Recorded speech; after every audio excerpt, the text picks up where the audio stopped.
ದಕ್ಷಿಣ ಕನ್ನಡ ಮತ್ತು ಉಡುಪಿ ಜಿಲ್ಲೆಯಲ್ಲಿ ವಿಶೇಷವಾಗಿ ಸಾರಿಗೆ ವ್ಯವಸ್ಥೆಯನ್ನು ಭಾರಿ ಅಚ್ಚುಕಟ್ಟಾಗಿ ನಾವು ಕಳೆದ 100 ವರ್ಷಗಳಿಂದ ನಾವು ನಡೆಸಿಕೊಂಡು ಬರ್ತಾ ಇದ್ದೇವೆ. ಇವತ್ತು ಸರ್ಕಾರದ ಯಾವುದೇ ಸಬ್ಸಿಡಿಗಳನ್ನು ಪಡೆಯದೆ ನನ್ನ ಲೆಕ್ಕದಲ್ಲಿ ದೇಶದಲ್ಲಿ ಯಾವುದಾದ್ರೂ ಒಂದು ವ್ಯವಸ್ಥೆ ಇದ್ದರೆ ಅದು ನಮ್ಮ ಮಂಗಳೂರು ಮತ್ತು ಉಡುಪಿಯ ಸಾರಿಗೆ ವ್ಯವಸ್ಥೆ ಅಂತ ಹೇಳಲಿಕ್ಕೆ ನಾನು ಬಯಸ್ತೇನೆ. ನಾವು ಅದು ಡಿಜಿಟಲ್ ಇಂಡಿಯಾದ ಒಂದು ಪರಿಕಲ್ಪನೆಯಲ್ಲಿ ನಮ್ಮ ನಗರದ ಪ್ಯಾಸೆಂಜರ್ಗಳಿಗೆ ನಾವು UPI ಮೂಲಕ ಅಥವಾ ಕಾರ್ಡ್ನ ಮೂಲಕ ನಾವು ಟಿಕೆಟನ್ನು ಕೊಟ್ಟಿರುವಂಥದ್ದು ಕೂಡ ನಾವು ದೇಶದಲ್ಲಿ ಪ್ರಥಮ ಅಂತ ಹೇಳಲಿಕ್ಕೆ ನಾನು ಬಯಸ್ತೇನೆ.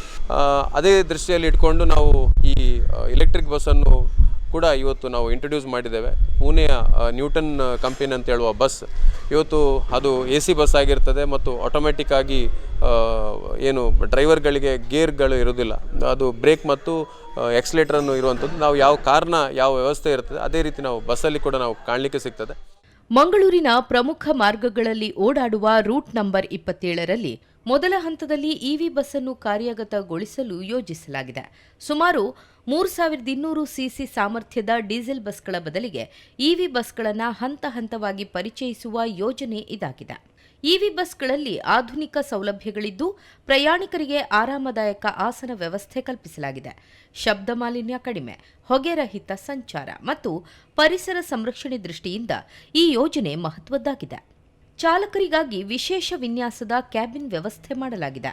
ಪ್ರಯಾಣಿಕರಿಗೆ ಸುಲಭ ಪ್ರವೇಶ, ಒಳಗೆ ಸಮರ್ಪಕ ಬೆಳಕಿನ ವ್ಯವಸ್ಥೆ ಹಾಗೂ ಭದ್ರತಾ ವ್ಯವಸ್ಥೆಯನ್ನು ಅಳವಡಿಸಲಾಗಿದೆ.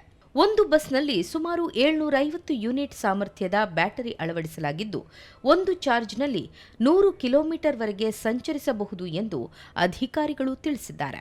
EV ಬಸ್ಗಳ ಕಾರ್ಯಾಚರಣೆಗೆ ವಿಶೇಷ ಚಾರ್ಜಿಂಗ್ ಸ್ಟೇಷನ್ ವ್ಯವಸ್ಥೆ ಕೂಡ ಮಾಡಲಾಗಿದೆ.